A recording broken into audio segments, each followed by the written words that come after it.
इस पेज के पीछे लॉगिन के कौन सी क्यूरी चल रही है। तो लॉगिन पेज के पीछे हमेशा हमारी जो है वो सिलेक्ट की क्यूरी चलती है, क्योंकि हमने यहाँ पे किसी और जगह का डाटा जो है वो सिलेक्ट करके लेकर आना होता है, उसको फेच करना बोलते हैं। जब हम डाटा किसी जगह पे अपलोड कर रहे हैं वहाँ पे हमारी इंसर्ट की क्यूरी चलती है, जो मोस्टली आपका रजिस्ट्रेशन का पेज होता है वहाँ पे चलती है, या फिर आपकी जो प्रोडक्ट वगैरह कोई अपलोड कर रहे हो वहाँ पे चल रही होती है। लॉगिन के पेज के ऊपर बज़ाहिर तो हमें यही लगता है कि हम यहाँ से जो यूज़र है वो डाटा इंसर्ट करवा रहा है, डाटा इंसर्ट हो ज़रूर रहा होता है यहाँ पर भी, बट ये पिछले डाटे को मैच करने के लिए हम यहाँ पे लगाते हैं जो हम ऑलरेडी डेटाबेस के अंदर इंसर्ट करवा चुके होते हैं। तो इसलिए हम यहाँ पे इंसर्ट की क्यूरी नहीं लगाते, हम इसमें सेलेक्ट की क्यूरी लगाते हैं, क्योंकि हमने किसी और जगह के डाटे को मैच करना है, और अगर वो मैच हो जाता है तो फिर हम लोग लॉगिन कर सकते हैं, अदरवाइज़ नहीं कर सकते।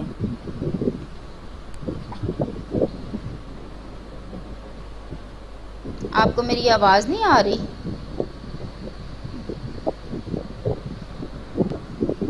मैंने वैसे तो रिकॉर्डिंग भी साथ स्टार्ट की हुई है, मैं 1 मिनट दोबारा से ज्वाइन करती हूँ ताकि आपको आवाज़ ठीक आए।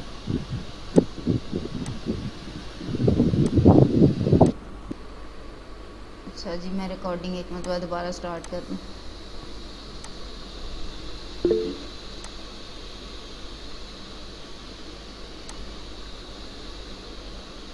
ठीक हो गया।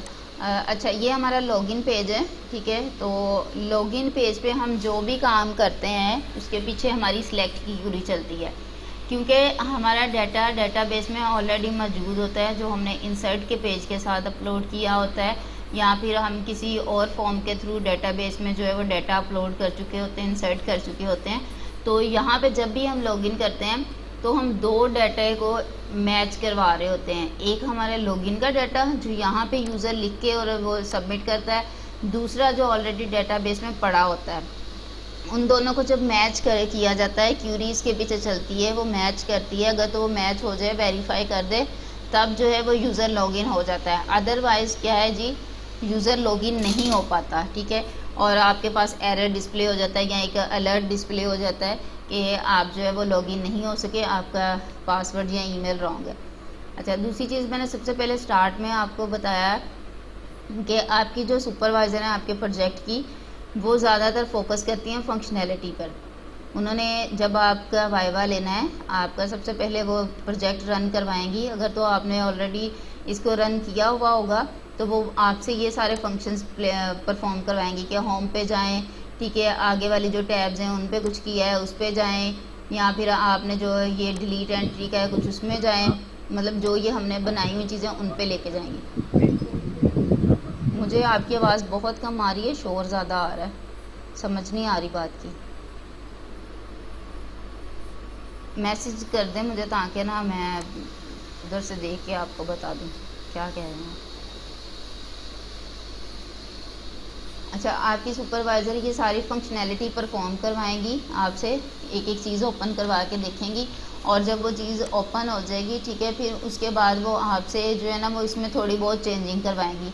फ़र्ज़ कर लें ये हमने पिक्चर लगवाई है तो आपसे कह देंगी कि इस पिक्चर को चेंज कर दो, ये फूटर है इसका कलर चेंज कर दो, या आपने ये जो लॉगिन पेज बनाया हुआ है, ठीक है, इसका जो है बटन बनाया हुआ है लॉगिन पेज के ऊपर, तो उस लॉगिन पेज के इस बटन का कलर चेंज कर दो, या ये साइन इन वाला बनाया है तो आप इसको रजिस्ट्रेशन वाला बना दो, ये इनपुट फील्ड बना दो। इस तरीके के वो ना चेंजिंग करवाती हैं, ठीक है। अभी हम जो है वो इसको साइन इन कर रहे हैं।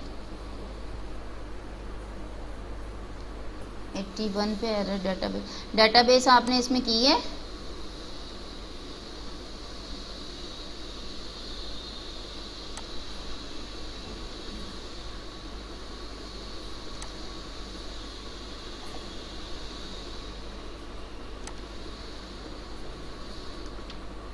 उसको डेटाबेस का पाथ नहीं मिल रहा आपने, मुझे लगता है डेटाबेस उसके अंदर बना ही नहीं है।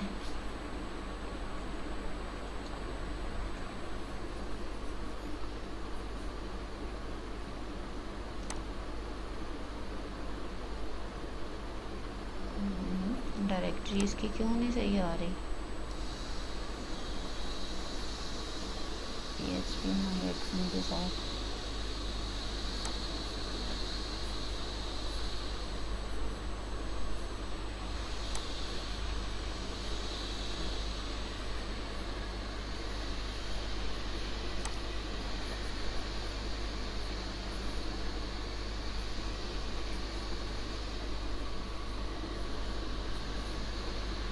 ये देखें यहाँ पे आपने ना डेटाबेस इसकी इंपोर्ट नहीं की हुई, ना आपने डेटाबेस बनाई है, तो इस वजह से हमारे पास ये पहला एरर आया, उसको कोई डेटाबेस नहीं मिल रही, तो वो हमें जो है वो एरर्स डिस्प्ले करवा रहा है। सबसे पहले हमने डेटाबेस यहाँ पे बनानी है। अब मैं आपको डेटाबेस क्रिएट करना बता रही हूँ।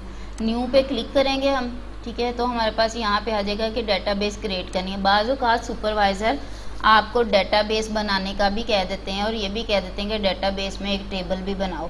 तो अभी ये चीज़ बता रही हूँ, साथ में इसकी रिकॉर्डिंग भी हो रही है। आप इस चीज़ को बार बार एक मरतबा प्रैक्टिस कर लीजिएगा ताकि आपको आइडिया हो जाए कि किस तरीके से हमने डेटाबेस बनानी है और उसका टेबल कैसे बनाना है।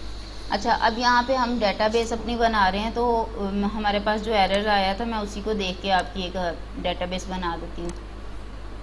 स्टोलन कार के नाम से हमने डेटाबेस में ये डेटाबेस रखी हुई है, ठीक है, हमारा जो ये पड़ा हुआ है ना कोड,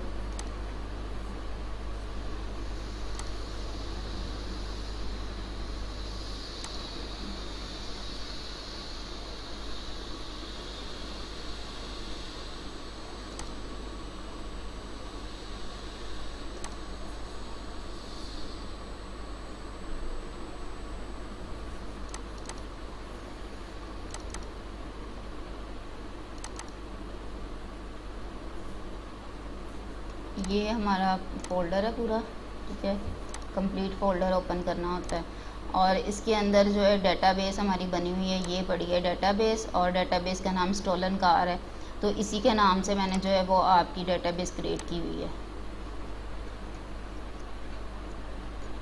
स्पेस हम कभी भी नहीं देते, ठीक है, स्पेस की जगह पे आप जो है वो डैश का साइन यूज़ कर सकते हो या अंडरस्कोर का साइन यूज़ कर सकते हो। जब भी आप पीएचपी कर रहे हो या यहाँ डेटाबेस बना रहे हो या टेबल बना रहे हो, कॉलम बना रहे हो, स्पेस आपने कभी भी यूज़ नहीं करनी। या तो आप वर्ड्स को इकट्ठा करके लिख दो या फिर जो है वो उनके अंदर आप कोई और ये सिंबल्स वगैरह यूज़ कर दो।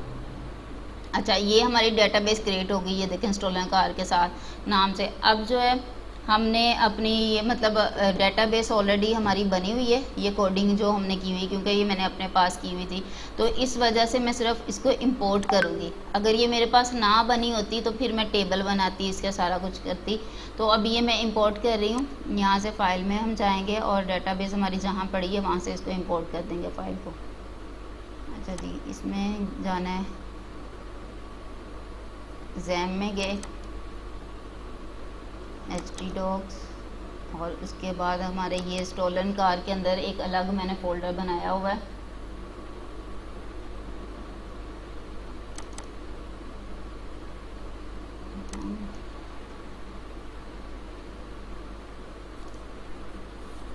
इस पर क्लिक कर दें, थोड़ा वो लेट हो रहा है ओपन इस एनीडेस्क पे।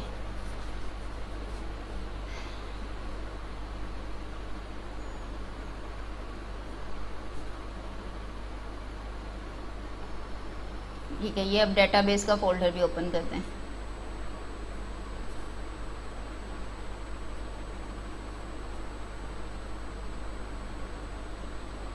ये हमारी जो फ़ाइल है .sql वाली, जो हमारी फ़ाइल होती है ना किसी भी प्रोजेक्ट के अंदर, वो हमारी डेटाबेस की फ़ाइल होती है। जस्ट इसको हमने जो है वो अपलोड कर देना है। ये हमारी अपलोड हो गई है यहाँ से, ठीक है।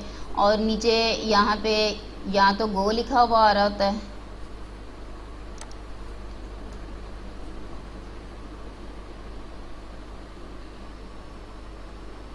या तो यहाँ पे गो लिखा आ रहा होता है, बाज़ू का सबमिट भी लिखा आ रहा होता है। तो यहाँ से मतलब जो भी आप जैम करते हो ना, तो हर एक जैम पे मुख्तलिफ चीज़ें इस तरीके से लिखी आ रही होती हैं वर्जन के हिसाब से। ज़्यादातर गो ही लिखा आ रहा होता है, तो जस्ट हमने इसको यहाँ से गो कर देना है, वो खुद ही हमारी डेटाबेस को इम्पोर्ट कर देगा।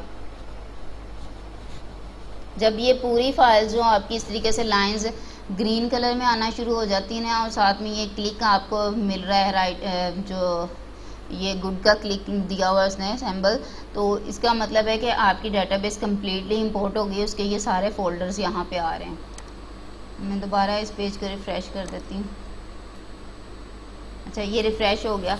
अब मैंने एक चीज़ आपको यहाँ पे बतानी है कि आपसे जब भी सुपरवाइज़र चेंजिंग करवाएं किसी भी जगह पे कोड के अंदर, तो आपने यहाँ से रिलोड नहीं करना पेज को, ना आपने यहाँ पे क्लिक करके करना है, ना कंट्रोल R के साथ आपने रिलोड करना है। आपने जब भी रिलोड करना है कंट्रोल का बटन प्रेस करके साथ में F5 का बटन जो है वो प्रेस करना है, ठीक है। कंट्रोल के साथ F5 का बटन प्रेस करेंगे तो वो रूट तक इसको रिफ़्रेश करेगा। अगर हम F5 का बटन नहीं प्रेस करते, वो रूट तक इसको रिफ़्रेश नहीं करता, तो जो हमने CSS की हुई होती है वो इसके ऊपर अप्लाई नहीं होती। बाज़ औक़ात CSS जल्दी अप्लाई हो जाती है, बाज़ औक़ात जो है वो नहीं अप्लाई होती। उसके लिए फिर हमें दो काम करने पड़ते हैं। एक तो यहाँ अपने सिस्टम को हमें रीस्टार्ट करना पड़ता है, या फिर हम इस तरीके से करते हैं कंट्रोल F5 प्रेस करना है। अब हम बार बार जो है वो सिस्टम को रिफ़्रेश नहीं कर सकते, रीस्टार्ट नहीं उसको कर सकते।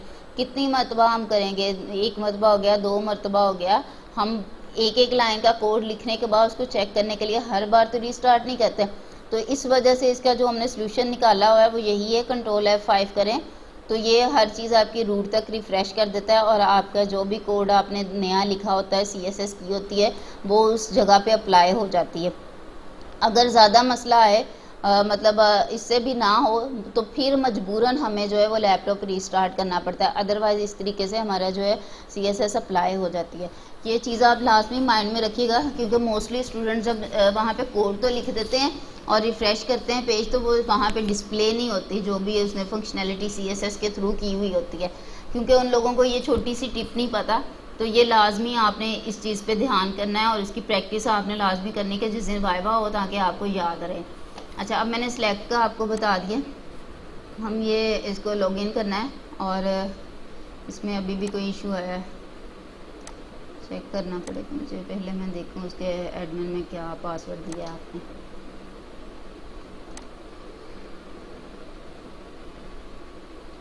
अच्छा जी, नाम का इशू है, मतलब वहाँ पे आपने एडमिन लिखा हुआ है और यहाँ पे आपने चेंज कर दिया, इस वजह से एरर आया हमारे पास। और पासवर्ड है हमारा 1234 123।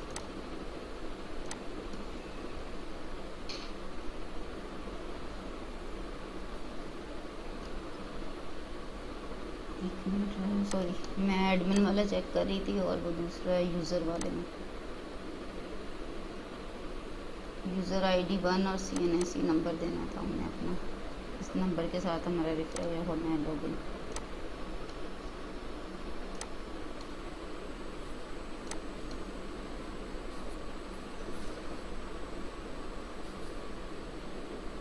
अच्छा जी, ये हमारा लॉगिन हो गया, और लॉगिन पे मैंने वही पेज अभी लगाया है, क्योंकि हमारी रिक्वायरमेंट जो थी ना इसी पेज की आ रही थी कि आपने जो है लॉगिन करवाने के बाद इस पेज का डिस्प्ले करवाना है, और इस पेज के थ्रू जो है ना वो यूज़र अपना डाटा वो डेटाबेस में इंसर्ट कर सके, ठीक है, वो सारा अपनी स्टोलन कार के बारे में बता सके। अब हम जो कोडिंग देखेंगे अभी फ़िलहाल वो इस पेज की देखेंगे, बाकी वाली ये नैब बार और इस चीज़ को बाद में देखेंगे। मेन हमारा फंक्शन एक ये है और एक लॉगिन वाला है। तो इस पे देखते हैं, अभी इस पेज पे लेके जाती हूँ आपको। फॉर्म बनाना, इनपुट फील्ड बनाना, ये बताती हूँ, और इसमें चेंजेस क्या क्या हैं, या इसमें हम जो है वो हर इनपुट फील्ड की जो है फंक्शनैलिटी क्या है, उसकी टाइप्स क्या है, वो अलग अलग हैं, वो हमने करनी है। अच्छा, अब एक चीज़ और आपको इधर बताती जाऊँ। जब भी आपको किसी पेज पे सुपरवाइज़र चेंजिंग करने को बोलती हैं, तो सबसे पहले आपने यहाँ URL बार के अंदर देखना है कि आपके पेज का नाम क्या है, ठीक है। अब फोल्डर का नाम तो स्टोलन का आ रहा है, और आगे जो पेज का नाम है वो रिकॉर्ड डैशबोर्ड के नाम से है। .php का वर्ड जिस भी नाम के साथ लगा होगा वो आपके उस पेज की फ़ाइल है PHP की, ठीक है। तो इस पेज का नाम है रिकॉर्ड डैशबोर्ड, ठीक है। तो इसके बाद आपने ये देखना है कि सुपरवाइज़र ने जिस जगह पे आपको चेंजिंग करने का कहा है उस जगह पे आपके पास कौन सा कंटेंट लिखा हुआ आ रहा है। अगर आपको वो कहते हैं ना कंट्री वाले पे करो या जिप वाले पे करो, तो आपको पता है कि जी यहाँ पे जिप लिखा हुआ आ रहा है। तो सबसे पहले आप जाओगे अपने इस पेज पे जो ऊपर दिया हुआ है,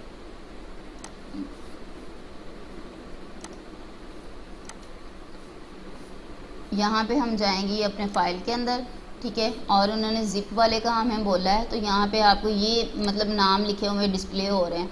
तो इसमें आपने देखना है कि मेरा ज़िप वाला कौन सा है। वहाँ पे जाके आप जो है उस जगह पे चेंजिंग कर सकते हो। अब ये ज़िप का आया, तो अगर आपको यहाँ पे उन्होंने कलर चेंज करने का बोला हुआ है या आपका फ़ॉन्ट साइज़ करने का चेंज करने का बोला हुआ है, तो आप यहाँ से उस चीज़ को चेंज कर सकते हो। अभी हम आते हैं इसके स्टार्ट पे, और स्टार्ट में आपको सारी चीज़ें बताती जाऊँ। बॉडी ली है और बॉडी को मैंने एक बैकग्राउंड कलर दिया है। स्टाइल जो हमने इसमें दिया है ये हमारी इनलाइन CSS है, ठीक है। और इनलाइन CSS के अंदर मैंने इसलिए इसको रखा हुआ है ताकि आपके लिए आसानी हो चेंजिंग करने के लिए। अदरवाइज़ मैं इसको इंटरनल या एक्सटर्नल CSS के तौर पे भी यूज़ कर सकती थी, बट मैंने आपकी आसानी के लिए इसको सेम जगह पे रखा है। अच्छा, उसके बाद हमारे पास क्या आ रहा है जी, बॉडी में हमने स्टाइल दिया। स्टाइल जो है इस वक्त हमारा एट्रीब्यूट है। जो भी चीज़ हम किसी टैग के अंदर लिख रहे हैं जिसके साथ इज इक्वल और डबल कोट्स का साइन आता है वो हमारे उस टैग के एट्रीब्यूट हैं। अब यहाँ पे स्टाइल भी एट्रीब्यूट है, यहाँ पे क्लास भी एट्रीब्यूट है, यहाँ पे मेथड भी एट्रीब्यूट है, ठीक है। तो जिस चीज़ के साथ भी इज इक्वल और डबल कोट्स का साइन लगा हुआ आपको मिलेगा वो उस टैग के एट्रीब्यूट्स कहलाए जाएंगे। हमने बॉडी का टैग लिया, उसमें स्टाइल का एट्रीब्यूट है, फिर हमने बैकग्राउंड कलर की प्रॉपर्टी यूज़ की। ये कॉलन से पहले जो हमने चीज़ लिखी है डबल कोट्स के अंदर ये प्रॉपर्टी है, ठीक है, ये बैकग्राउंड की प्रॉपर्टी है। उसके बाद हमने ये जो लिखी है ये इस प्रॉपर्टी की वैल्यू हमने लिखी है, ठीक है। बैकग्राउंड कलर प्रॉपर्टी है और उसकी वैल्यू हमने ऑरेंज दी है। अब आपको अगर सुपरवाइज़र कहती हैं कि ये बॉडी के पीछे जो कलर आ रहा है, ठीक है, बॉडी पे जो आपने लगाया वो चेंज कर दें उसको, तो आपने सबसे पहले अपने URL बार में उसका पेज देखना है। उसके बाद यहाँ लिस्ट से उस पेज में आना है और मैंने हर जगह पे इनलाइन CSS की है तो आपको उस जगह पे जाके चेंज करना है। अब बॉडी का अगर आपको कहता है ना तो आपने सिंपल इस जगह पे आके यहाँ पर कलर देना है, Ctrl+S के साथ सेव करो, ठीक है, और Ctrl+F5 प्रेस कर दो तो ये कलर उसका चेंज हो जाएगा, ठीक है। उसके बाद आप क्या करते हैं जी, आपको उन्होंने अगला पूछा है ये मार्जिन क्यों दिया है। हमने मार्जिन टॉप दिया है 5%। मार्जिन हम लोग यूज़ करते हैं स्पेस के लिए, ठीक है। तो मैं यहाँ पे आपको थोड़ा मार्जिन का बता दूँ ये होती क्या चीज़ है और इसको हम किस तरीके से अप्लाई करते हैं। मार्जिन और पैडिंग दो चीज़ें हैं, दोनों स्पेस के लिए यूज़ होती हैं।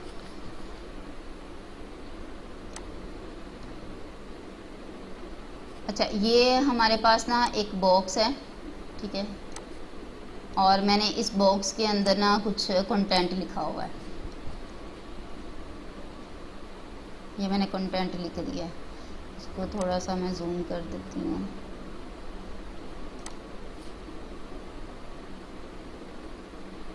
हैंग हो गया मेरे पास।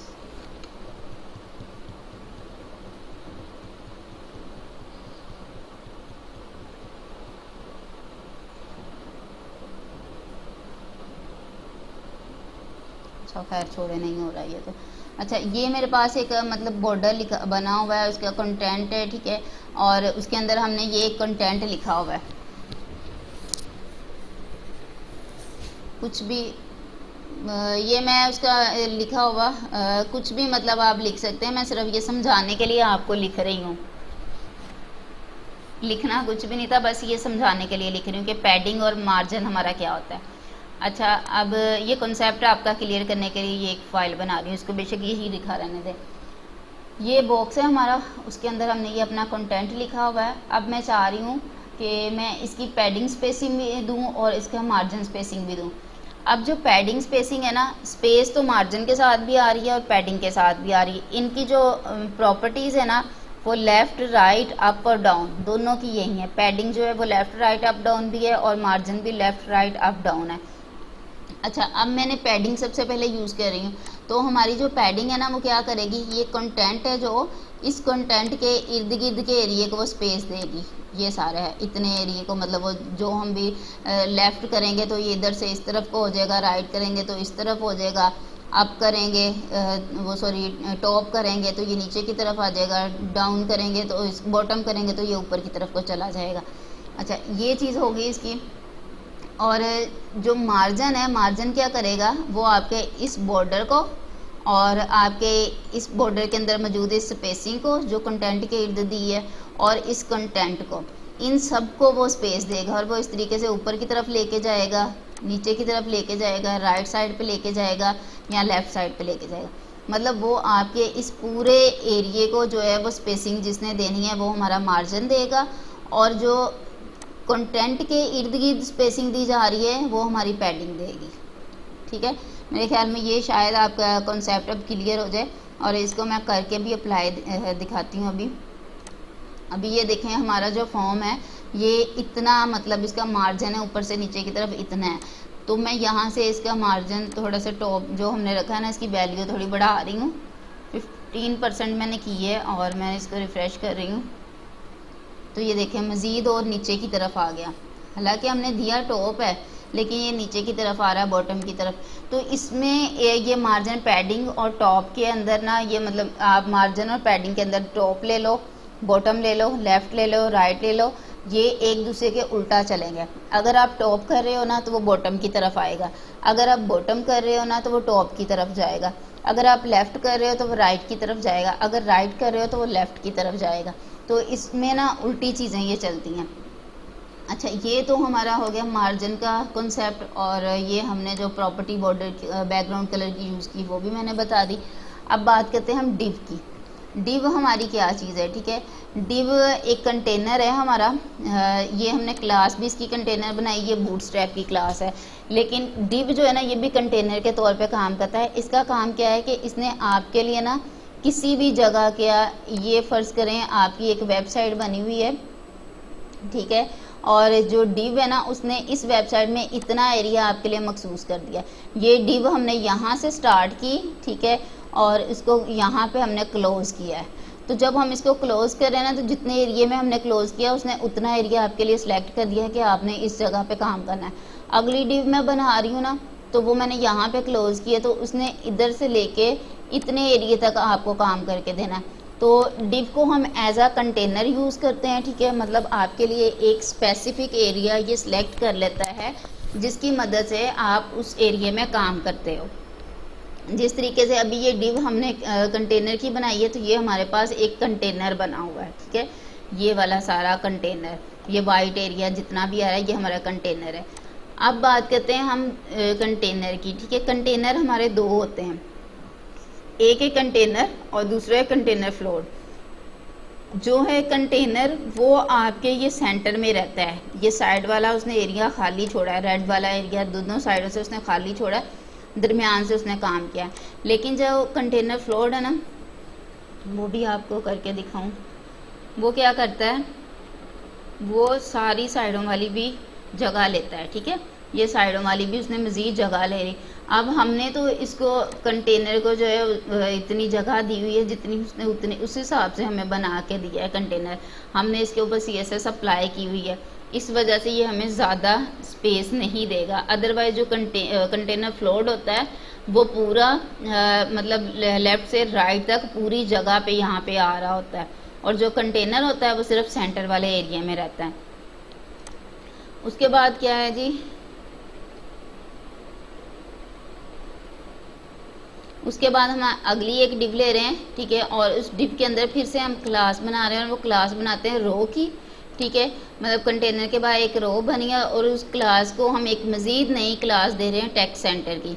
ये टेक्स्ट सेंटर की क्लास क्या करेगी, ये आपका जो टेक्स्ट है ना उसको सेंटर में डिस्प्ले करवाएगी, और इसको भी हम इनलाइन CSS के थ्रू मार्जिन दे देते हैं, मार्जिन टॉप का, और उसमें ये हमें डिस्प्ले करवा रहा है। ये वाला जो है ना इसको हमने दिया हुआ है मार्जिन टॉप के लिए 95 पिक्सल इसको दे दिया है। हमारे पास जो वैल्यूज़ हैं जो हम यहाँ पे लिखते हैं, ये जैसे न्यूमेरिकल वैल्यूज़ है, 95 हो गया, 5 हो गया, ये यहाँ तो हम परसेंटेज में देते हैं या हम पिक्सल्स के अंदर देते हैं। तो पिक्सल्स में देने का मकसद क्या है, पिक्सल्स में जब देते हैं ना तो ये पॉइंट्स के साथ नहीं मार्जिन देगा, ये एकदम फिट्स के हिसाब से मार्जिन देगा। आपने अगर आपको याद हो बचपन में हम एक पैमाना यूज़ करते थे स्केल लाइन लगाने के लिए, और उस स्केल पे जगह पे मतलब 1 फुट से 0 से 1 फुट तक का बना हुआ था पैमाना, फिर 1 से 2 का, 2 से 3 का, 3 से 4 का, इस तरीके से बना हुआ था, और उसके अंदर मज़ीद 10 लाइंस होती थी, 9 से 10 लाइन इतनी होती थी, और वो थोड़े थोड़े फासले पे वो छोटी छोटी लाइंस बनी होती थी। तो वो जब हम उन लाइंस को अबूर करते थे तो फिर हमारा 1 फुट बनता था, अदरवाइज़ वो हमारी लाइंस इंचीज़ में काउंट की जाती थी। तो यहाँ पर जो परसेंटेज है ना ये हमारा इंचीज़ का काम करता है, और जो पिक्सल्स है ये हमारा फिट्स का काम करता है। तो जब हम परसेंटेज में किसी जगह को मतलब कोई वैल्यू दे रहे हैं, कोई वैल्यू असाइन कर रहे होते हैं, तो वो इंचज़ के हिसाब से थोड़ी थोड़ी जगह को लेके आगे जा रहा है, और अगर हम पिक्सल के हिसाब से दे रहे होते हैं तो ना वो फुट के हिसाब से आगे आगे लेके जाता है। ये इन दोनों जगहों पे ना फ़र्क है इन दोनों चीज़ों का। फिर हमने क्या किया है, अपना फॉर्म बनाने के लिए हमने लेना है कॉलम। कॉलम के लिए कूल यूज़ करते हैं और ये जो है बूटस्ट्रैप की ही एक क्लास है। कूल कॉलम से निकला हुआ है, ठीक है, इसको शॉर्ट फॉर्म में हमने कर दिया है। तो कॉलम हमारे होते हैं टोटल 12। उन 12 कॉलम्स को हम मज़ीद आगे डिवाइड करके या उन 12 के 12 कॉलम्स के अंदर हम काम करते हैं। अब मैंने यहाँ पे क्या किया है, मैंने 12 कॉलम्स के अंदर से पहले 2 कॉलम खाली छोड़ दिए हैं। ये देखें, उसकी डिव मैंने यहाँ पे क्लोज़ की है। मैंने पहले 2 कॉलम जो खाली छोड़े हैं वो ये वाले इस साइड के कॉलम्स हैं, जो रेड एरिया आपके पास डिस्प्ले हो रहा है। और बाकी के जो 8 कॉलम है उसमें मेरा ये वाइट एरिया सारा डिस्प्ले हो रहा है। उसके बाद मैंने फिर 2 कॉलम छोड़ दिए जो इधर वाले साइड के। ये टोटल हमारे 12 कॉलम्स बन गए। अब 12 कॉलम्स तो हमारे हैं, उन कॉलम के भी ना साइज़ हैं। अब उसमें स्मॉल आता है जिसके लिए हम SM यूज़ करते हैं, मीडियम आता है उसके लिए हम MD यूज़ करते हैं ये वाला, लार्ज आता है उसके लिए LG यूज़ होता है, और एक्स्ट्रा लार्ज आता है उसके लिए XL हम यूज़ करते हैं, ठीक है। तो ये डिफरेंट साइज़ उसके अंदर आ जाता है। मैंने मीडियम साइज़ का यूज़ किया ताकि हर तरीके का, अगर हम इस वेबसाइट को ऑनलाइन भी अगर करते हैं तो हमारे किसी भी तरीके का कोई भी डिवाइस है, चाहे वो मोबाइल है, चाहे लैपटॉप है या टैब है, तो हर एक पे जो हमारा इंटरफेस है वो सही तरीके से वो डिस्प्ले हो। तो इस वजह से मैं मीडियम साइज़ को यूज़ कर रही हूँ। अच्छा, फिर उसके बाद डी फॉर क्लास हमने ले ली, कॉलम मीडियम लिए, 8 कॉलम लिए हैं जो मैंने वाइट एरिया के लिए बताया आपको, और उसको मैंने बैकग्राउंड कलर वाइट दे दिया। अगर अब आपको सुपरवाइज़र कहते हैं कि इस वाइट एरिया का कलर आप चेंज कर दो, कोई और कलर कर दो, तो आपने यहाँ से इसको चेंज करोगे। मैं साथ साथ इसलिए करके बता रही हूँ कि आप इसकी प्रैक्टिस भी कर लो, ठीक है, और जो मतलब कलर वगैरह जैसा आप बाद में रखना चाहते हो वैसा रख सकते हो।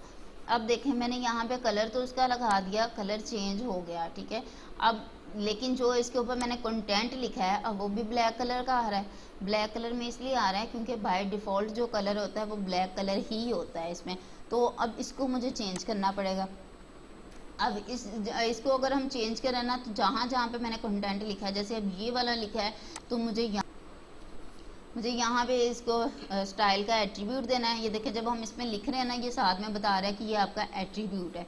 इसको लिखूंगी और इसमें हम जस्ट लिखेंगे टेक्स्ट के लिए कलर की प्रॉपर्टी लिखी, ये साथ प्रॉपर्टी आ रहा है, और उसको जो भी कलर आप देना चाहो वो कलर दे सकते हो। ये देखें, अब इसका कलर वाइट हो गया, ठीक है।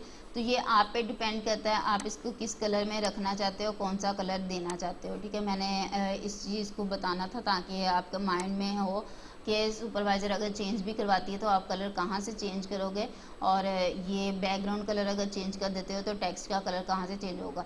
तो सिंपल जहाँ जहाँ पे आपका, जैसे ये टेक्स्ट लिखा है विकल में एक, तो यहाँ पे आप इस चीज़ को, स्टाइल को इसी तरीके से लिखोगे तो वहाँ से कलर इसका चेंज हो जाएगा। अभी ये मैं वापस इसको Ctrl+Z करके बैक कर रही हूँ क्योंकि वो कलर अच्छा नहीं लग रहा, ये सिर्फ बताने के लिए था।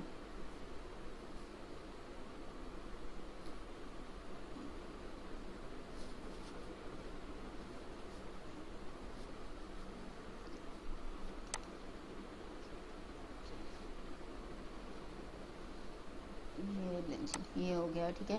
अच्छा, उसके बाद हमारे पास क्या आ जाता है, H1, ये हेडिंग है, हेडिंग के साइज़ है। HTML हमें जो है वो 6 हेडिंग्स प्रोवाइड करता है जो H1 से लेके H6 तक होती है। H1 सबसे लार्ज साइज़ है, ठीक है, जिसमें आप ये देख रहे हो कि जो फर्स्ट में हमारी हेडिंग लिखी हुई है वो सबसे ज़्यादा बड़े साइज़ में लिखी हुई है, तो ये मैंने H1 के अंदर लिखी है। अगर मैं इसको स्मॉल साइज़ में, मतलब इससे मज़ीद छोटा करना चाहूँ, तो यहाँ पे मैं इसको चेंज कर देती हूँ। अब H1 की जगह H2 कर देती हूँ, और आप इसको देख लो, ये उससे थोड़ा शॉर्ट हो गया।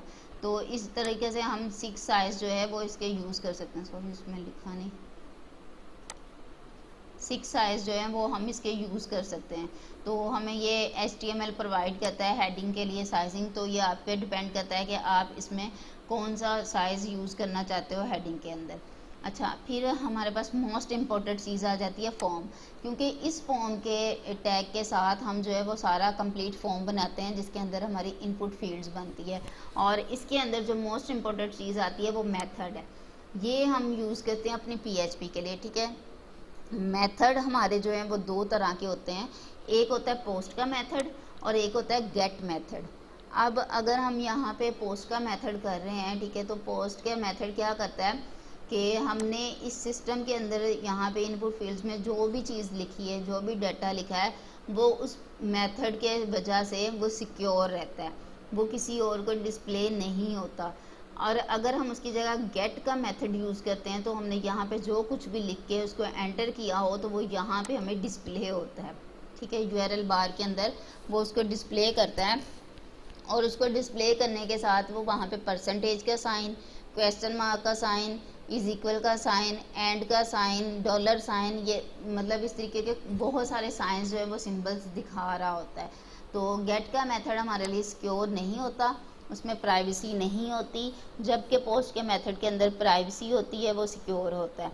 गेट के मेथड के अंदर करैक्टर्स जो हैं वो 2048 हैं, 2048 से ज़्यादा आप करैक्टर्स नहीं लिख सकते। जबकि आपका जो पोस्ट का मेथड है इसके अंदर आप अनलिमिटेड करैक्टर्स लिखते हो, इसमें कोई लिमिट नहीं है करैक्टर्स की, आप जितने चाहो इसके अंदर करैक्टर्स लिख लो और ये इजीली आपके लिखे जाएंगे, ठीक है, कोई इसके अंदर रिस्ट्रिक्शन नहीं आपको मिलेगी। अब हम बहुत सारी जगहों पे अपने प्रोजेक्ट के अंदर गेट का मेथड भी यूज़ करते हैं, लेकिन वो हम वहाँ पे यूज़ करते हैं जहाँ पर हमें अपने प्रोजेक्ट के अंदर से ही किसी और पेज के ऊपर से अपना डाटा लेना होता है, ठीक है। और अगर हमने डाटाबेस में डाटा इंसर्ट करवाना हो तो हम या फिर डाटाबेस से डाटा लेना हो तो फिर हम मोस्टली जो है वो पोस्ट का मेथड ही यूज़ करते हैं। हर जगह पे आपको पोस्ट का मेथड यूज़ मिलेगा। अच्छा, उसके बाद हम फिर जो है वो डिव और क्लास उसकी रो ले लेते हैं, ठीक है। अब मैंने ये ऊपर हमने पहले 8 कॉलम बनाए थे, अब इन 8 कॉलम के अंदर मैं मज़ीद और कॉलम्स बना रही हूँ। हमने क्या किया, 12 का पहले एक कॉलम लिया, ठीक है, यहाँ पे हमने 12 का एक कॉलम लिया है, ये है, फ़र्ज़ कर लो हमारा इतना एरिया जो है वो 12 का कॉलम है, ठीक है। और अब 12 के अंदर जो है वो मैं नेस्टेड कॉलम्स बना रही हूँ। 12 का टोटल ये वाला बॉक्स बन गया। अब इस बॉक्स के भी हम 12 बना सकते हैं। एक रो के जो है वो 12 कॉलम होते हैं, ठीक है। अब फ़र्ज़ कर लो ये एक है, ये आगे दूसरा, तीसरा, चौथा, पांचवा, इस तरीके से ना वो आगे आगे मतलब यहाँ तक जो है वो 12 कॉलम्स हमारे बन जाते हैं। फिर यहाँ से, ठीक है, आप इसी तरीके से यहाँ पे मज़ीद 12, इन 12 के भी आप और 12 बना सकते हैं, वो और छोटे हो जाएंगे, वो यहाँ पे और बिल्कुल पास पास आके बनते जाएंगे। अगर इन 12 के भी मैं मज़ीद बनाऊँ तो वो और छोटे होते जाएंगे, ठीक है। तो इस तरीके से हम नेस्टेड कॉलम बनाते जाएंगे अपनी मर्ज़ी के हिसाब से। अब मैंने यहाँ पे भी जो काम किया है, मैंने 8 कॉलम्स के अंदर मज़ीद कॉलम्स लिए हैं।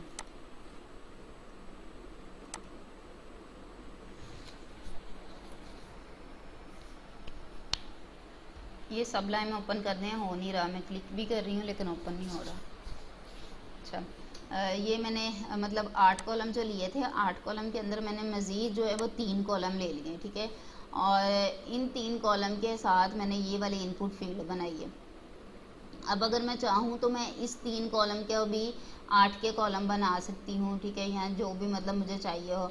लेकिन मैंने 3 कॉलम लिए जिसके अंदर मैंने लेबल लिया है। अब यहाँ पे ये जो चीज़ आ रही है हमारे पास डिस्प्ले हो रही है गूगल में, ये नाम जो आ रहा है ये हमारा लेबल के अंदर आ रहा है, ठीक है। अब लेबल क्या काम कर रहा है, आप कोई मार्केट से प्रोडक्ट लेकर आते हो, ठीक है, और उस प्रोडक्ट के ऊपर एक रैपर लगा होता है जिसको हम लेबल कहते हैं। तो उस रैपर के ऊपर उस प्रोडक्ट का नाम लिखा होता है, उसकी सेलर अमाउंट क्या है, कॉस्ट क्या है वो लिखी होती है, होल सेलर की क्या कॉस्ट होती है वो लिखी हुई होती है, और उसके ऊपर टैक्स कितना है वो लिखा होता है। उस प्रोडक्ट के अंदर क्या क्या इंग्रेडिएंट्स यूज़ हुए हैं, केमिकल क्या यूज़ हुए हैं, वो चीज़ें लिखी होती हैं। उसके अलावा कुछ इंस्ट्रक्शंस लिखी होती हैं। तो वो सारी चीज़ें जब मिल के ना उस प्रोडक्ट को बता रही होती हैं, वाज़िया कर रही होती हैं कि इस प्रोडक्ट के अंदर है क्या चीज़, तो उसको हम कहते हैं लेबल, ठीक है। तो यहाँ पर भी वही चीज़ है, वही एग्जाम्पल यहाँ पे भी लागू होती है। रूल जो है कि ये जो लेबल है ये हमें बता रहा है कि ये जो इनपुट फील्ड हम बना रहे हैं ये वाली, ये किस चीज़ से रिलेटेड है। हमें बताया जा रहा है कि इस इनपुट फील्ड में जो काम करना है हमने, वो किस चीज़ पे काम करना है। तो इस वजह से हमने ये लेबल बनाया, ठीक है। और इसके बाद ये स्टार जो हमारे पास लगा आ रहा है, इसका पर्पज़ तो आपको पता है कि रिक्वायर्ड चीज़ों के लिए हमारे पास जो है डेवलपमेंट के अंदर हम स्टार का साइन लगाते हैं। फ़र्ज़ कर लें आप फेसबुक का लॉगिन पेज कर रहे हैं और या साइन अप कर रहे हैं उसमें, तो आपके लिए उन्होंने चीज़ें वहाँ पे लिखी होंगी कि आपका यूज़र नेम जो है वो भी रिक्वायर्ड है, आपका जो है ईमेल आईडी है वो भी रिक्वायर्ड है, उनके बिना आपका गुजारा नहीं है। पासवर्ड है वो भी आपका रिक्वायर्ड में ही आएगा, डेट ऑफ बर्थ भी आपकी रिक्वायर्ड में आएगी कि इनके बिना जो है वो हमारा गुजारा नहीं है, इनको मस्ट फिल करना ही करना है, ठीक है। तो मैंने सबसे पहले ये जो विचल मेक लिखा है, इसका मैंने विकल मेक का जो साइज़ फ़ॉन्ट साइज़ मैंने रखा है, प्रॉपर्टी यूज़ की मैंने फ़ॉन्ट साइज़ की, इसको मैंने 15 पिक्सल का साइज़ दिया है, ठीक है। और उसके बाद मैंने एक स्पेन का एलिमेंट यूज़ किया है। स्पेन का एलिमेंट जो होता है ये क्या, इसके अंदर मैंने आपका स्टार दिया है, ठीक है, और इस पर कलर किया।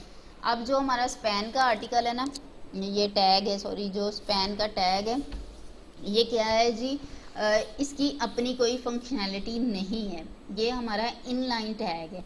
और इसके अलावा अगर हम बात करें यहाँ पे डिव की, फॉर्म की, या ऊपर हमने h1 यूज़ किया, तो ये सारे हमारे ब्लॉक टैग्स हैं, ठीक है, ब्लॉक एलिमेंट्स। इनको जो टैग का जो ओरिजिनल नाम है ना वो एलिमेंट होता है, लेकिन इसको ज़्यादा हम लोग टैग ही बोल रहे होते हैं, लेकिन इसका ओरिजिनल नेम एलिमेंट है। तो टैग जो है ना, मतलब लेस देन और ग्रेटर देन के साइन के अंदर जो भी हमने चीज़ लिखी हुई है वो हमारा टैग कहलाता है। और उसके बाद इस इक्वल और डबल कोट्स के साथ जो भी चीज़ हमने लिखी है वो हमारा एट्रीब्यूट कहलाता है। तो अब यहाँ पे हमने जो टैग लिखा है ना डिव का, ये हमारा ब्लॉक टैग है, ठीक है, ब्लॉक एलिमेंट है। लेबल हमारा ब्लॉक एलिमेंट है, और इस लेबल के अंदर हमने एक मज़ीद, मतलब यहाँ पे ये देखें लेबल हमारा यहाँ पे बंद हो रहा है, ओपनिंग लेबल, और उसका क्लोजिंग लेबल यहाँ पे बंद हो रहा है। तो इन दोनों के दरमियान मैंने एक स्पैन का टैग यूज़ किया है, ये हमारा इनलाइन टैग है और इसकी अपनी कोई फंक्शनैलिटी नहीं है। इसको आप जहाँ पे भी यूज़ करोगे ये दूसरे की फंक्शनैलिटी अपने ऊपर लेके उसी तरीके से वर्क कर देगा। अगर आप इसकी फंक्शनैलिटी नहीं उसने ली, तो इसके अंदर हम जो क्लास बनाएंगे, ठीक है, क्लास के एट्रीब्यूट बनाएंगे, ये उसकी फंक्शनैलिटी अपने ऊपर लेके काम कर देगा। मतलब अपनी इसकी कोई वैल्यू नहीं है, अपनी इसकी कोई फंक्शनैलिटी नहीं है। इसको आप एक तरह से एग्जांपल अगर दूं तो आप इसको एक मुलाजम समझ सकते हैं, ठीक है, जिसने अपने ऑनर की मर्ज़ी से काम करना है। और ऑनर कौन सा होगा, या तो इससे पहले वाला एलिमेंट इसका ऑनर होगा, या इसके अपने ही अंदर एक जो क्लास का एट्रीब्यूट बना होगा उसके अंदर जो हमने क्लास दी होगी वो इसका एलिमेंट होगा, वो ऑनर होगा।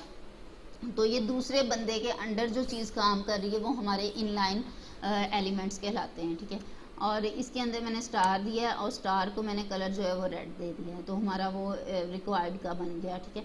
फिर मैंने आगे जो है 8 का कॉलम लिया है अपनी डिव लगाने के लिए, वो इनपुट फील्ड बनाने के लिए, और उसके अंदर मैंने इनपुट फील्ड लिखी है। अब इनपुट फील्ड का क्लोजिंग टैग नहीं होता, आप इसको यहाँ पे चाहे ये भी ना लगाएं तब भी ये वर्किंग करेगा, ठीक है। ये जो आ रहा है साइन आपके पास बैक स्लैश का, ये ना करें तब भी ये वर्किंग करेगा, ये लगा लें तब भी ये वर्किंग करेगा, ठीक है।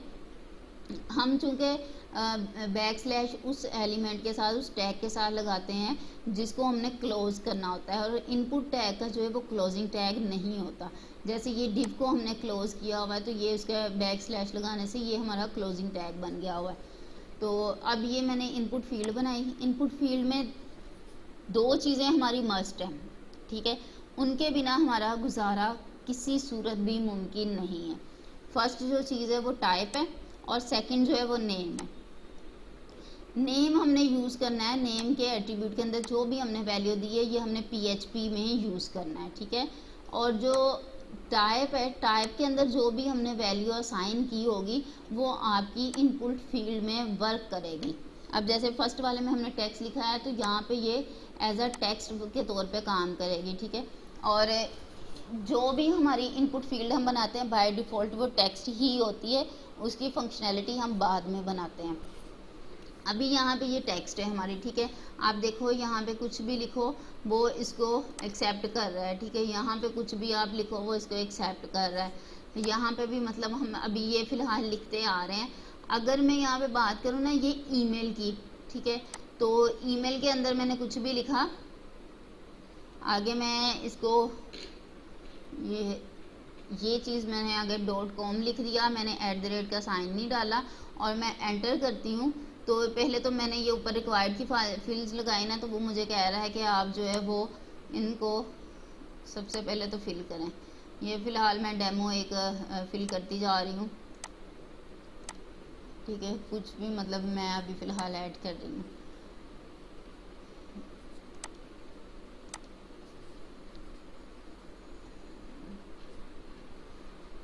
और यहाँ पे ये बाकी चीज़ें मैं लिख दी। अब अगर मैं सबमिट कर रही हूँ ना, तो वो मुझे इसने डाटा सबमिट कर दिया, लेकिन वो साथ में यहाँ पे ये भी बता रहा है कि आपका जो ईमेल का है ना, वो ईमेल एड्रेस वहाँ पे आपने कंप्लीट नहीं लिखा। मुझे देखने दें उसकी टाइप क्या लगी हुई है। ईमेल को लेता नहीं है वो इस तरीके से।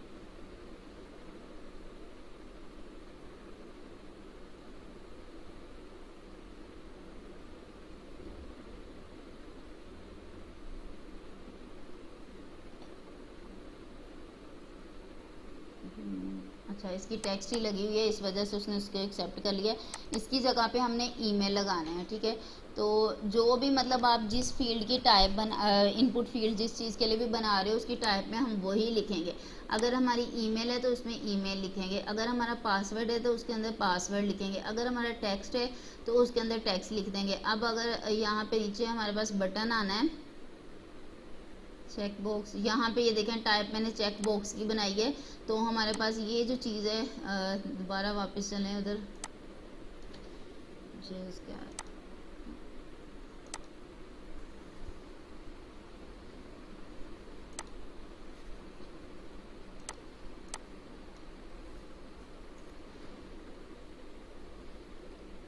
ये हमारा अलर्ट आता है। यहाँ पे टाइप जो आपकी ये दी है ईमेल की, तो अगर हम इसके साथ @ का साइन नहीं लगाएंगे तो या उसके साथ हम ये नहीं बताएंगे इसकी एक्सटेंशन के वो जीमेल का है आईडी, या वो याहू का है, या वो हॉटमेल का है, किसका है, तो ये उसको एक्सेप्ट नहीं करेगा। और यहाँ पे आपको नोटिफिकेशन एक दिखाएगा कि आपने जो इस चीज़ को कंप्लीट नहीं किया। अब इसकी एग्जांपल मैं आपको W3 स्कूल से दे देती हूँ।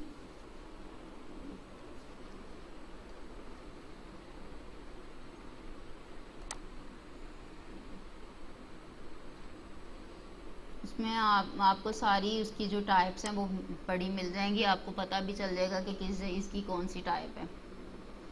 ये हमारा फॉर्म है, ठीक है, हमने यही फॉर्म मतलब बनाया हुआ है उधर भी इस तरीके से, और ये इसकी टाइप्स आ रही हैं। अगर हम बटन बना रहे हैं तो उसकी टाइप हम बटन दे रहे हैं, अगर हम चेक बॉक्स बना रहे हैं उसकी टाइप चेक बॉक्स दे रहे हैं, अगर हम कलर लगा रहे हैं उसकी टाइप कलर दे रहे हैं। मैं यहाँ पे आपको दिखाती हूँ, ये फाइल है आपकी, ठीक है। ये हमारे पास इनपुट फील्ड दो बनी है, एक फर्स्ट नेम की एक लास्ट नेम की, और दोनों की टाइप उसने टेक्स्ट रखी हुई है। तो इधर से हमारा टेक्स्ट जो है वो जो भी आप लिखोगे वो एक्सेप्टेबल हो जाना है। ठीक है, ये मैंने इसको एंटर कर दिया है।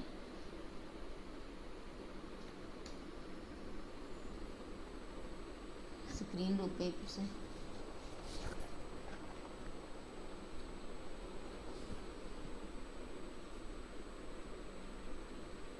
ये देखें जो हमने मतलब नाम लिखा वो उसने दिखा दिया, और ये देखें इसके अंदर एंड का भी साइन आ रहा था और सारा कुछ वो हमारा गेट के मेथड के साथ था। इन्होंने इसके पीछे गेट का मेथड यूज़ किया हुआ है ताकि डाटा जो है वो आउटपुट जो है वो डिस्प्ले हो। अब मैं यहाँ पे टेक्स्ट की जगह पे ईमेल करके आपको बता देती हूँ।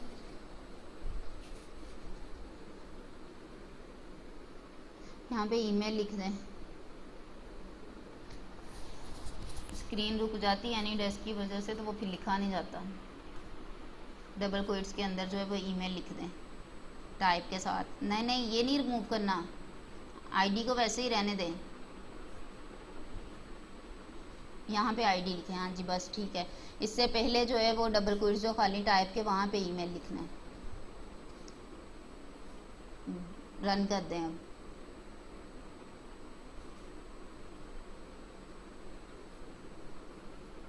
अच्छा, अब यहाँ पे लास्ट नेम पे हमने ईमेल लिखा है ना, तो यहाँ पे मैं मतलब कुछ भी वर्ड लिख के इसको मैं सबमिट कर रही हूँ। तो वो मुझे क्या कह रहा है कि आपने @ का साइन नहीं लगाया, @ साइन मिसिंग है, हम ईमेल एड्रेस बना रहे हैं। तो मैं अगर यहाँ पे @ का साइन लगा देती हूँ और उसके बाद सबमिट करती हूँ, फिर मुझे अलर्ट शो कराएगा कि आपने जो डॉट लगाया हुआ है ना ये रॉन्ग पोजीशन पे है, क्योंकि उससे पहले कोई वैल्यू नहीं मैंने उसको दी कि वो जीमेल का अकाउंट है, वो याहू का अकाउंट है, वो किस चीज़ का अकाउंट है। ठीक है, तो जब मैं यहाँ पे प्रॉपर मतलब एक ईमेल की तरह ईमेल आईडी लिखूंगी तो वो तब उसको एक्सेप्टेबल कर लेगा। ठीक है, ये देखें अब एक्सेप्ट हो गया और ये आउटपुट जो हमें आ रही है ये गेट मेथड के थ्रू आ रही है। अब अगर मैं यहाँ पे पासवर्ड लिख देती हूँ तो वो हमें जो है हम जो भी यहाँ पे लिखेंगे वो उस चीज़ को पासवर्ड की तरह डिस्प्ले करवाएगा। अगर मैं यहाँ पे चेक बॉक्स लिख देती हूँ वो आपकी फील्ड को चेक बॉक्स बना देगा। ये देखें ये चेक बॉक्स आ गया। अगर यहाँ पे मैं रेडियो लिख देती हूँ तो वो आपकी फील्ड को रेडियो बटन्स बना देगा। ये मैंने चेक बॉक्स और रेडियो आपके प्रोजेक्ट के अंदर यूज़ किए हुए हैं। ये देखें ये रेडियो बन गया। हमने टेक्स्ट वाली फील्ड भी की है, रेडियो वाली भी की है। अब अगर यहाँ पे रेडियो की जगह मैं बटन लिख देती हूँ तो ये देखें इसने बटन बना दिया हमारे पास, ये बटन प्रेस भी हो रहा है। अब क्योंकि हमने इसके ऊपर नाम नहीं कोई भी लिखा हुआ तो इस वजह से जो है वो उसने कुछ भी नहीं इसके ऊपर लिखा हुआ। तो इस तरीके से हमारे पास ये सारी इनपुट फील्ड्स आती हैं जो ऊपर दी हुई हैं। जिस तरीके की हमारी इनपुट फील्ड है, जिस पर्पज़ के लिए हम बना रहे हैं उसकी टाइप हम वही लिखेंगे। अब ये सारी वही आ रही हैं। इमेज के लिए ये लगा दिया, अगर हमने कोई फ़ाइल अपलोड करनी है तो उसके लिए हम फ़ाइल की टाइप लगाएंगे, ठीक है। और अगर हम कैलेंडर यूज़ करना चाह रहे हैं तो उसके लिए हम या तो मंथ का है तो मंथ को यूज़ करेंगे, ठीक है। अगर वो सिंपल डेट का है तो डेट का यूज़ करेंगे। अगर डेट टाइम लोकल ले रहे हैं तो उसको यूज़ कर देंगे। मतलब जिस तरह की आपकी इनपुट फील्ड है, जिस तरीके के जिस पर्पज़ के लिए आप उस चीज़ को यूज़ कर रहे हो, आप वही चीज़ जो है वो यहाँ पे लगाएंगे। अब ये चीज़ आपकी रिक्वायर्ड उन्होंने मतलब की हुई थी कि आपने इस तरीके से अपना जो है वो फॉर्म बनाना है। उसके बाद क्या आ जाता है जी हमारे पास ये सारी मतलब वही चीज़ें मैं पीछे वाली रिपीट कर रही हूँ अभी दोबारा, जो हमने एक मरतबा पढ़ ली वही इसमें सारी चीज़ें आती जानी है। अच्छा, क्लास हम पढ़ चुके हैं, ठीक है। और मैंने क्लास इसमें बूटस्ट्रैप की लगाई है फॉर्म कंट्रोल की। फॉर्म कंट्रोल की क्लास क्या करती है कि आपके सारे फॉर्म को एक तरह का बनाती है, उसको कंट्रोल कर रही है आपस में। ये सारी फील्ड्स जो हैं वो एक दूसरे के बराबर आ रही हैं, ठीक है। ये कम ज़्यादा कुछ ऐसा इशू नहीं उसके पास आ रहा। फिर हमने क्या किया, नेम का एट्रीब्यूट हमने यूज़ किया और इस एट्रीब्यूट के अंदर हमने एक वैल्यू असाइन कर दी, ये अपनी मर्ज़ी से दी है और इस वैल्यू को जो है हम PHP के अंदर यूज़ करेंगे। आज मैं आपको जो भी सारी क्लास दे रही हूँ ना सिर्फ मैं फ्रंट एंड की दे रही हूँ, और जो कल हम इंशाल्लाह क्लास करेंगे या नेक्स्ट जब आपके पास टाइम अवेलेबल होगा उसमें जो क्लास होगी ना वो इसी पेज की हम PHP करेंगे। अच्छा, फिर इसी तरीके से मैंने ये रिक्वायर्ड लगाया हुआ है। रिक्वायर्ड का पर्पज़ ये है कि जब आप कोई फील्ड लिख रहे हो ना और उसके बाद एंटर कर रहे हो, फिल कर रहे हो किसी एक फील्ड के बाद और उसमें से कोई आपकी मिस हो गई है तो वो आपको यहाँ पे नोटिफिकेशन या अलर्ट बता देगा कि आपने जो है इस फील्ड को लिखा नहीं है, इसको फिल करना है। जैसे ये अभी एक आ रहा है please fill out the field, ये भी हमारे उस रिक्वायर्ड के फंक्शन एट्रीब्यूट के थ्रू आ रहा है। और इसके अलावा भी जब हम इसको मतलब एंटर कर देते हैं, ये फ़र्ज़ करें तो वो मुझे पीछे वाली का बोलेगा कि इसको लिखें, ठीक है। ये देखें जैसे अब ये बता रहा है कि पहले इसको फिल करें, तो ये रिक्वायर्ड हमने वहाँ पे लगाया हुआ है, उस वजह से वो हमें फिल करने का बार बार बोल रहा है। अच्छा जी, फिर उसके बाद ये सारा ये पीछे वाला रिपीट हो रहा है। ये जो हमने लेबल बनाया हुआ है ये उसका फ़ॉन्ट साइज़ आ गया, ये स्टार का कलर आ गया, ये सारी चीज़ें वही पिछली जो है रिपीट हो रही हैं। और यहाँ पे ये इनपुट फील्ड जो हमने बनाई है, किस जगह पे चेक बॉक्स लगा है वहाँ पे हमने चेक बॉक्स की बना दी है, जहाँ पे ईमेल की थी वहाँ पे ईमेल कर दिया है। ये सारी चीज़ें वही आ रही हैं। ये जो नेम के अंदर जो मैंने वैल्यूज़ लिखी हुई हैं ये मैंने हर उस चीज़ के बारे में लिखी हुई है जो जिस चीज़ के लिए मैं ये यूज़ करने वाली हूँ, ठीक है। तो ये देखें हम स्टोलन विद कीज़ है उसके लिए मैंने ये लगाई है। अगर आप इसको चेंज मतलब करना चाहते हो तो हमें नीचे भी उसको चेंज करना पड़ेगा उसमें PHP के अंदर। यहाँ पे मैंने सेम इसलिए रखी क्योंकि हमारी ये जो इनपुट फील्ड है ना इसकी ये इनमें से हमने कोई एक आधा ऑप्शन ही सिलेक्ट करना है, ठीक है। तो फिर मुझे यहाँ एक करना है या एक से ज़्यादा भी अगर आप कर रहे हो ना तो इन सब के लिए जो है मुझे एक ही फील्ड चाहिए। मैंने इन सबको डेटाबेस के एक ही कॉलम के अंदर भेजना है। ये एक कॉलम की सारी चीज़ें आ रही हैं तो इस वजह से मैंने इनके अंदर जो वैल्यू उसकी नेम की बनाई है वो मैंने सेम रखी है, ठीक है। उसको मैंने चेंज नहीं किया। तो ये सारी चेक बॉक्स के साथ हमारी आ रही हैं। ये क्या काम करेगी, एक वैल्यू देने की वजह से ना आप देखो डेटाबेस के अंदर ये हमारा डेटाबेस है और ये हमारा रिकॉर्ड है इसका। इस रिकॉर्ड के अंदर आप कोई भी यूज़ करोगे तो थीफ की डिटेल अभी हमने उसमें कोई ऐड नहीं की हुई, तो वो जो भी मतलब उसकी चेक बॉक्स के अंदर दिया है कि उसका मेथड कौन सा है चोरी करने का, तो ये वो चीज़ दे रहा है। अब यहाँ पे अगर आप देखो, ये मेथड पे हमने लिखा हुआ था कि किस तरीके से वो चोरी कर रहा है, तो वो रॉबरी कर रहा है, ठीक है। तो इसको हमने पहले वाला डाटा जब मैंने पहला एंटर किया हुआ वो मैंने ये किया था उसकी जगह पे, तो उसने यहाँ पे ये ऑप्शन हमें दे दी हुई है कि ये जो बंदा है उसकी गाड़ी इस मेथड के थ्रू चोरी हुई है। फिर हमारे पास क्या आ जाता है जी, ये सारे वो हो गए। उसके बाद हमारे पास आ जाता है ये H5 की हेडिंग यूज़ की है। बी को मैंने यूज़ किया, बी हमारा बोल्ड करने के लिए, किसी भी टेक्स्ट को बोल्ड करने के लिए हम बी का टैग यूज़ कर रहे हैं। और मैंने बाकी इसको फ़ॉन्ट साइज़ दिया है और मार्जिन इसका मैंने राइट कर दिया है। हेडिंग इसको मैंने जो साइज़ दिया है वो 5 दिया है, H5 दिया है। उसके बाद हमारे पास क्या आ जाता है, ये रोज़ ख़त्म हो रही हैं, कॉलम, और ये बटन मैंने बनाया है। ये जो लास्ट में हमारा बटन है इसको भी मैंने इनपुट फील्ड के थ्रू बनाया हुआ है, ठीक है। और इसकी टाइप मैंने सबमिट की रखी है, क्योंकि बटन हम जब भी बना रहे होते हैं उस पर क्लिक करने के बाद हम डाटा सबमिट करवा रहे होते हैं। तो जो भी चीज़ हमने सबमिट करवानी होती है वहाँ पर हम टाइप उसकी सबमिट देंगे उसकी। अगर हम सिर्फ बटन बना रहे हैं ना तो फिर वहाँ पे टाइप उसकी बटन देंगे। अगर उस बटन से कुछ सबमिट नहीं करवा रहे तो बटन देंगे। अगर हम जो है वो कुछ चीज़ सबमिट करवा रहे हैं ना तो फिर टाइप उसकी सबमिट आएगी। और अगर आप चाहते हो कि मेरा बटन भी बना हो और टाइप भी उसकी सबमिट वाली हो तो फिर मैं क्या करूँगी, मैं इनपुट की जगह मैं वहाँ पे बटन वैसे ही बना दूँगी, बटन की क्यूरी लिख के, मतलब बटन का ओपनिंग टैग भी और क्लोजिंग टैग भी बना दूँगी, ठीक है। और उस बटन के अंदर टाइप मैं सबमिट की रख दूँगी, तो वो दोनों काम हो जाएंगे। अच्छा, अब ये मैंने सबमिट मतलब यहाँ पे लिखा कलर जो मैंने बटन का चेंज करना है तो वो मैंने उसके अंदर ही इनलाइन CSS करके मैंने उसको चेंज कर दिया, कलर दे दिया। और ये जो वैल्यू सबमिट नाउ की लिखी हुई आ रही है ये उस बटन के ऊपर, ये जो हमने लिखा है उससे ये डिस्प्ले हो रही है। तो ये था हमारा जो है इस फॉर्म का वो इंटरफेस। अब अगर आपको इसमें कोई चीज़ नहीं समझ आई वो मुझे बता दें। ये जो हमने लगाए हुए हैं लिंक्स, ये हमारे CDNs हैं।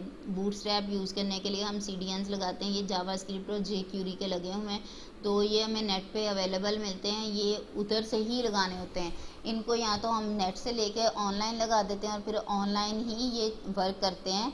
और अगर हमने ऑफलाइन लगाने होते हैं तो फिर क्या है जी, हमें इसका पूरा फोल्डर बना बनाया मिलता है नेट से, वो हमें अपने उस प्रोजेक्ट के अंदर रखना पड़ता है और उसको फिर हमें अपने प्रोजेक्ट के साथ लिंक करवाना पड़ता है। तो फिर वो जो है वो वर्क करता है, अदरवाइज़ वो नहीं वर्क करता। बूटस्ट्रैप मैंने 3 यूज़ की ताकि आप लोग के लिए आसानी हो, और ये सबसे इजी है। इसके बाद बूटस्ट्रैप 4 आती है और बूटस्ट्रैप 5 आती है, लेकिन मैंने 3 यूज़ की जो बेसिक है ताकि आपको मुश्किल ना आए।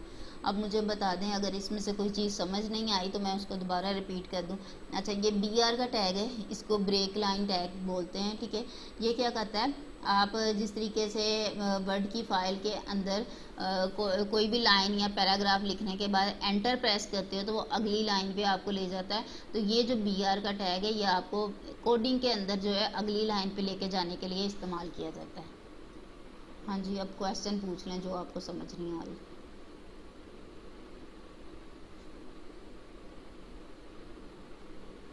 चाहे तो व्हाट्सएप पे मैसेज करके पूछ रहे हैं, चाहे मतलब एक कॉल पे पूछ रहे हैं आप माइक ऑन करके।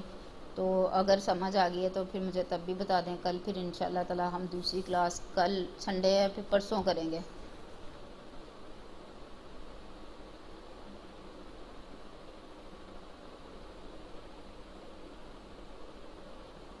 हेलो रिजवान।